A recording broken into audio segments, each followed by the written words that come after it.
This is Optimal Relationships Daily, episode 954, Breakup Success Story, How to Let Go of the Past, by Corbano of lovesagame.com.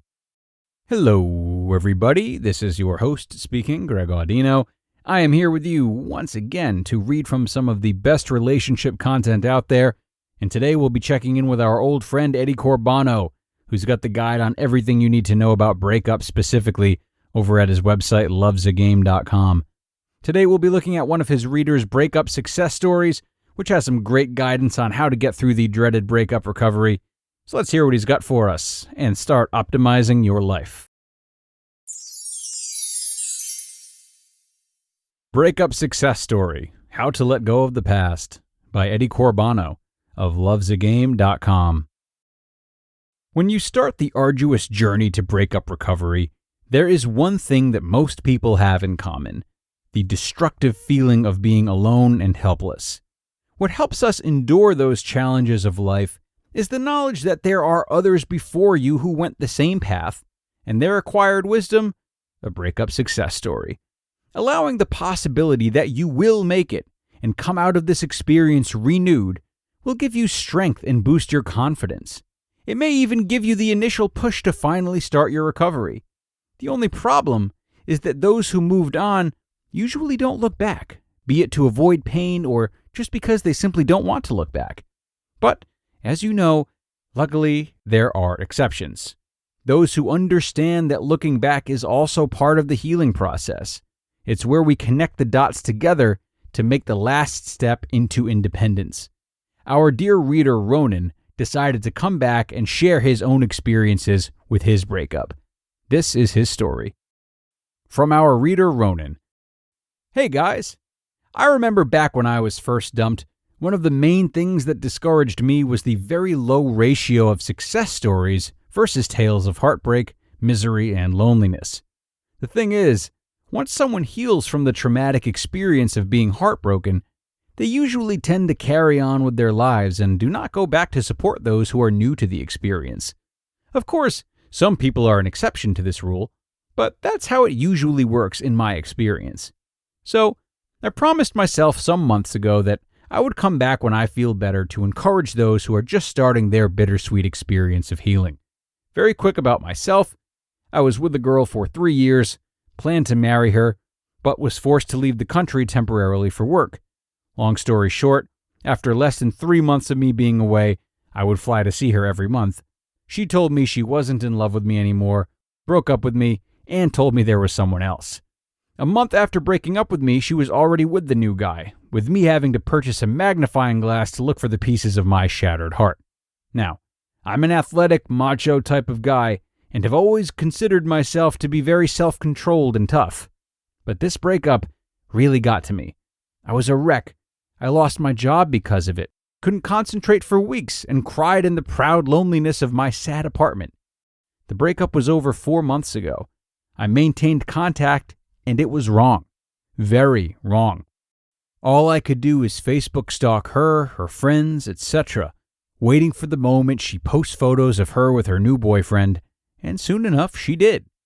Oh, the joy of looking at the person you wanted to be with for the rest of your life, the person who swore her undying love for you, kissing with someone she left you for, with so much joy in their eyes. How wonderfully cruel life can be. So, I cut off contact. This is the best advice I can give to anyone in that situation. Do it. I kept contact thinking she might come to her senses and want to get back with me, although I had promised myself I would never take her back. The paradox of human nature, right? But it just ended up hurting me more. Once I deleted her, everything became so much more easy to handle. It really does give you back the control, and it is a wonderful feeling. Go for it. Cut contact. The thing is, unless your ex-partner is a complete tool, you can always reestablish contact with them years later if you so wish. And if they won't accept you back as a friend, then you are really so much better off without a small person like that. So, yeah, now I'm single, and yes, I do still think of her sometimes, etc., but it doesn't hurt me anymore. Before, every single memory of her would cause me an unbearable amount of pain. Not anymore. So please, cut contact, follow what the articles on this website say, and know that it will get better and better. The pain will go away, for some more slowly than for others, but it will fade into the past. Make positive efforts to let go of the past. Forgive everyone and try to develop a positive outlook at life.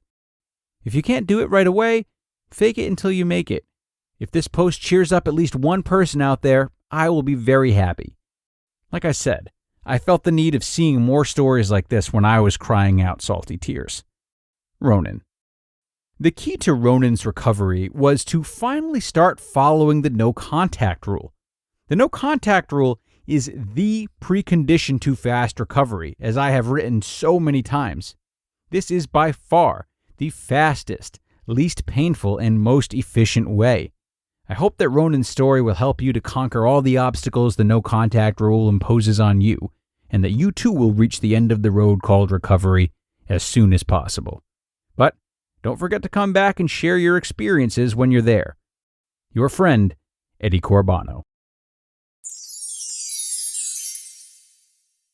You just listened to the post titled Breakup Success Story: How to Let Go of the Past by Eddie Corbano of lovesagame.com. Eddie, the breakup master, at it again. Thanks a lot to him for letting us share another one of his great posts. You know, if the no contact rule is difficult to grasp, I encourage you to consider it this way. When it comes to any of our natural instincts, like connection, intimacy, food, drink, etc., we have to understand that these are the drives most tied to the parts of ourselves that are like animals. So we'd have to treat ourselves like we would treat our animals to get a hold on them. For example, you wouldn't try to get a hungry dog to not eat a cake by putting the cake down in front of him and telling him not to eat it. You know, it would be much easier to not have the cake there altogether. The same is true of no contact in breakups. Forget the willpower of staying in contact and trying to just be friends right away. It is much, much more effective to remove the temptation, whether it be blocking their number, unfollowing them on social media, whatever. Food for thought. And that is going to do it for today, everyone. I really appreciate you stopping in and helping to make another episode possible.